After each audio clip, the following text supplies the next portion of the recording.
నమస్తే. RTC conductor, RTC driver, RTC కార్మికుడు లేని గ్రామం అంటూ లేదు. ఎన్ని ప్రభుత్వాలు మారినా, ఎన్ని పార్టీలు హామీలు ఇచ్చినా, ఎంతమంది మేనిఫెస్టోలో పెట్టినా కూడా ఆర్టీసీ కార్మికుల గోసను మాత్రం ఎవరు తీర్చట్లేదు. ఎందుకు? ఎండనక వాననక ప్రతిరోజు ఆర్టీసీ కార్మికుడు కష్టపడుతూనే ఉన్నాడు. 4 కోట్ల తెలంగాణ జనాభాలో ప్రతిరోజు 60 లక్షల మంది సురక్షితంగా క్షేమంగా ఆర్టీసీలో ప్రయాణ సేవలు పొందుతున్నారు. ఎండాకాలంలో వడగండ్లకు తట్టుకొని, వర్షాకాలంలో తడిసి ముద్దై, చలికాలంలో వణుకుతూ డ్యూటీ చేస్తున్నారు కదా ఆర్టీసీ కార్మికులు. వీళ్ళకి ఎందుకు ప్రభుత్వాలు పట్టించుకుంటలేవు?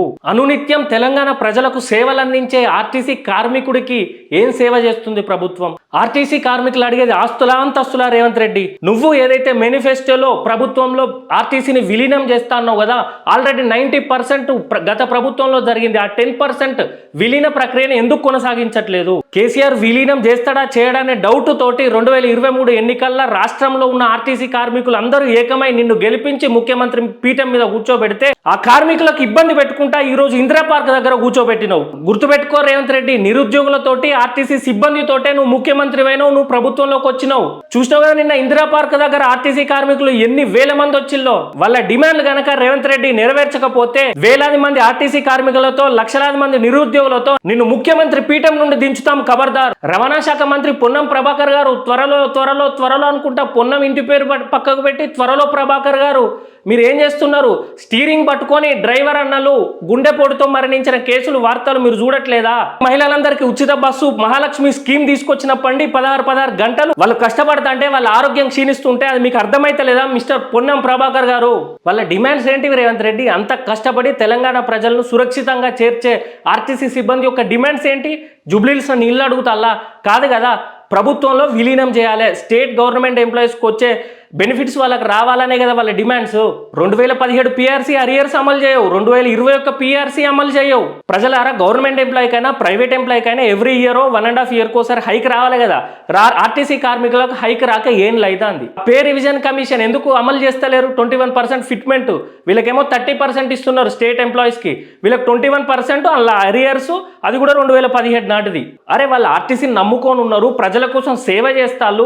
వాళ్ళకు వచ్చే బెనిఫిట్లు, ఆ బెనిఫిట్లో కొంత పర్సెంట్ 21%, 30% మీరు అమలు చేయడానికి మీకు ఏమైతుంది? మీ ఎమ్మెల్యేలు, మంత్రులు, ముఖ్యమంత్రులు ఏమో హైక్ పెంచుకుంటారు మీ జీతాలల్లా. ఆర్టీసీ కార్మికులకు హైక్ ఉండొద్దా? ఒక్కసారి ఎమ్మెల్యే అయినా, ఒక్కసారి ఎంపీ అయినా, ఒక్కసారి ఎమ్మెల్సీ అయినా జీవితాంతం మీకు పెన్షన్లు వస్తాయి. కానీ రిటైర్డ్ ఉద్యోగులకు, ఆర్టీసీ సిబ్బంది 30-40 సంవత్సరాలు కష్టపడి 24 గంటలు ప్రయాణం చేసి రిటైర్ అయితే వాళ్ళకి బెనిఫిట్స్ కూడా ఇవ్వకపోతే ఎట్లా రేవంత్ రెడ్డి, పొన్నం ప్రభాకర్? ఇప్పటికీ ఇంత ఏజ్ లో కూడా సీనియర్ సిటిజన్స్ అయినాక కూడా ఇప్పటికే జీవితాంతం తిరిగి ఉన్నారు.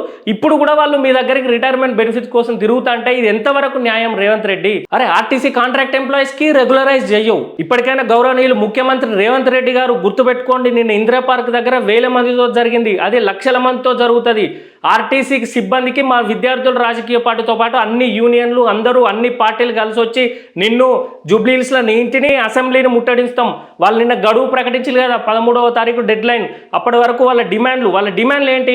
ఫస్ట్ ప్రభుత్వంలో ఆర్టీసీని విలీనం చేయాలి.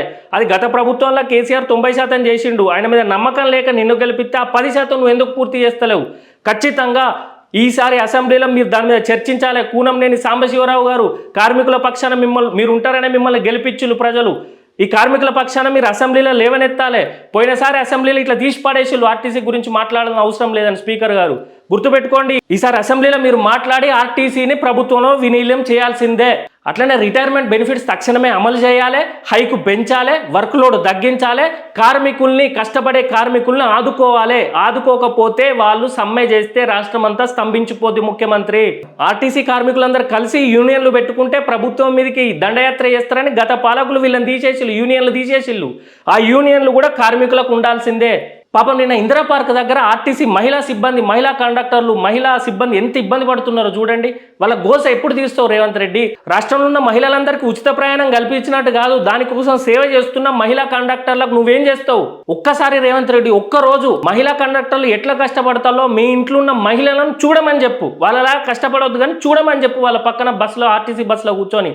అప్పుడు నీకు మహిళా కష్టాలు తెలుస్తాయి, మహిళా కండక్టర్ల కష్టాలు తెలుస్తాయి. రేవంత్ రెడ్డి గారు ఫిబ్రవరి 13వ తారీఖు వరకు వీళ్ళ డిమాండ్ల గురించి పట్టించుకోకపోతే, వీళ్ళకు ఒక హామీ ఇవ్వకపోతే, ఫిబ్రవరి 18 నుండి వీళ్ళు చేసే సమ్మెకు మా విద్యార్థుల రాజకీయ పార్టీ పూర్తి మద్దతు ప్రకటించి వాళ్ళతో కలిసి మేము పోరాటం చేస్తాం. ఆర్టీసీ కార్మికుల కోసం విద్యార్థుల రాజకీయ పార్టీ ఎల్లప్పుడూ ముందుంటది. మీరు ఎన్ని జిత్తుల మారి నాకు కేశాలు వేసి ప్రైవేట్ బస్సులు రెంట్కు తీసుకొని ప్రైవేట్ ఎంప్లాయీస్ పెట్టుకొని నడిపించినా ఆర్టీసీ సిబ్బంది పని మాత్రం వాళ్ళు చేయలేరు.